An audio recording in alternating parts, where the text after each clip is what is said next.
বুড়াটার জন্য আমার জীবনটা পুরো শেষ হয়ে গেল। কি হয়েছে এরকম চিল্লাপাল্লা করতেছো কেন? কি হয়েছে বুঝতে পারছো না তাই না? কি হয়েছে বুঝতে পারছো না?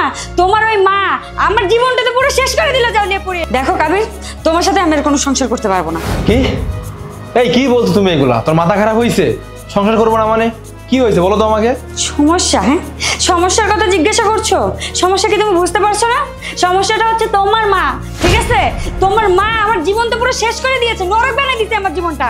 ওই বুড়ি মহিলার সাথে আমি আর এই বাসায় থাকতে পারবো না। শুভ্রা, এই মায়ের সাথে তোমার যে কি হয় আমি বুঝতে পারি না। সারাক্ষণ এই কমপ্লেন শুনতে শুনতে আমি বোর হয়ে যাচ্ছি। সারাক্ষণ অফিস থেকে অফিসে কাজ করে, অফিস শেষে যখন বাসায় ফিরি তোমার জ্ঞান শুনতে শুনতে আমার জীবনটা শেষ হয়ে যাচ্ছে পুরো। কি ঝামেলা করবো না? 100 বার করবো। ঝামেলা করবো না তো কি করবো? ঝামেলা করবো না তো কি করবো? হ্যাঁ, সারাদিন তো তুমি অফিসে পড়ে থাকো, সারাটা দিন তোমার মা যে কিভাবে আমাকে জ্বালায় তোমার কোনো আইডিয়া আছে? হ্যাঁ, একটু পর পর বৌমা এটা লাগবে ওইটা লাগবে, এটা চাই সেটা চাই, মানে চাওয়ার শেষই নাই। আমরা কি বিয়ে করে তুমি দাসী বান্ধি নিয়ে আসছো যে আমি তোমার বুড়া মায়ের ওই অসুস্থ মহিলার সেবা যত্ন করবো? আমি কি নার্স? হ্যাঁ, কাজের বুয়া আনছো তুমি? দেখো শুভ্রা, ধৈর্যের একটা লিমিট থাকে, আর প্লিজ এই লিমিটটা ক্রস করো না, এতে কিন্তু বিপরীত হতে পারে। কি বললে তুমি? হ্যাঁ, তোমার ধৈর্যের সীমা অতিক্রম হয়ে গেছে, আর আমার তো ধৈর্যের কোনো সীমাই নাই, তাই না? যত দূর যাওয়ার যাবে, কোনো সীমানা নাই, কিচ্ছু নাই, মানে যাইতেই থাকবে যাইতেই থাকবে। এটা মনে হয় তোমার? আমার ধৈর্য বলে একটা জিনিস আছে। শোনো, অনেকবার বলেছি, আবার বলছি, শেষবারের মতো বলছি, আমি আমার সিদ্ধান্ত নিয়ে ফেলছি। তোমার ওই অসহ্যকর বুড়ো মহিলার সাথে আমি থাকবো না। তোমার মায়ের সঙ্গে আমি এক বাসায় এক ছাদের নিচে থাকতে পারবো না। ঠিক আছে, 1 মিনিট। আরে কিছু না বলে কোথায় যাচ্ছ? সহ্য করে একটা মহিলা, মানে কি বলবো। এই তো এতদিনে তুমি একটা বুদ্ধিমানের মতো কাজ করেছো। আমি তো তোমাকে কবে থেকেই বোঝাচ্ছি যে এই মহিলাকে বাসা থেকে দূর করে দাও, কিন্তু তুমি তো আমার কোনো কথাই শুনতে চাচ্ছ না। আমি যত কিছুই বোঝাই না কেন, ফলাফল তো জিরোই আসতো। ভালোই হয়েছে যে তুমি একবারে তোমার মায়ের ব্যাগটা গুছিয়ে নিয়ে এসেছো। এখন সুন্দর করে ওই মহিলাকে এই বাসা থেকে বিদায় করে দাও, তারপর তুমি আর আমি সুখে শান্তিতে সংসার করবো। যাও এক্ষুনি তুমি ওই বুড়ো মহিলাকে বৃদ্ধাশ্রমে রেখে এসো, না হলে যেখানে সেখানে ফেলে দিয়ে আসো, সেটা আমার দেখার বিষয় না। তোমার ছোট্ট একটা মিস্টেক হয়েছে। আমি কিন্তু আমাদের রুমে গেছিলাম, আমার মায়ের রুমে যাইনি। আর তুমি ভালো করেই জানবে যে আমাদের রুমে আমার মায়ের জামা কাপড় থাকবে না, অবভিয়াসলি তোমার জামা কাপড়ই থাকবে। আর এই যে ব্যাগটা দেখছো না, এই ব্যাগটাই আমার মায়ের না, তোমার জামা কাপড় আছে। আর এই বাড়ি থেকে আমার মা না, তুমি বেরিয়ে যাবে।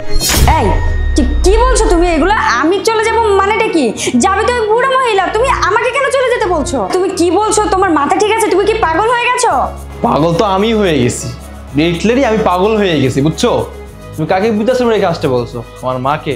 আরে যে মা ছোটবেলা থেকে আমাকে এত কষ্ট করে মানুষ করছে, নিজে না খেয়ে আমাকে খাইয়েছে, নিজের সমস্ত সুখ বিসর্জন শুধুমাত্র আমার কারণে, আর আজকে তুমি আমার সেই মাকে বৃদ্ধাশ্রমে রেখে আসতে বলছো? হ্যাঁ, আমার মায়ের এখন বয়স হয়ে গেছে, আর তুমি খুব ভালো করেই জানো যে একটা মানুষের যখন বয়স হয়ে যায় তখন শিশুর মতো আচরণ করে। সে আমার মা যখন এখন করতেছে, একটা কথা ভাবি দেখো তো, আজকে যদি আমার মায়ের জায়গায় তোমার মা থাকতো, তোমার মায়ের এরকম জ্বালাতন করতো, তুমি কি সহ্য করতে না? তুমি কি তোমার মাকে বৃদ্ধাশ্রমে রাখতে পারতা বলো? আমি বারবার বলেছি তোমাকে যে ধৈর্যের একটা লিমিট থাকে, আর এই লিমিটটা ক্রস করো না, হেতে বিপরীত হবে। কে শোনে কার কথা? তুমি আমার কথা কখনো শোনোই নাই। শোনো, তুমি আমাকে অপশন দিছিলে, আমার কাছে অপশন ছিল, আমি অপশন চুজ করছি, আমি সিদ্ধান্ত নিয়েছি আমি তোমার সঙ্গে সংসার করব না। So leave, leave.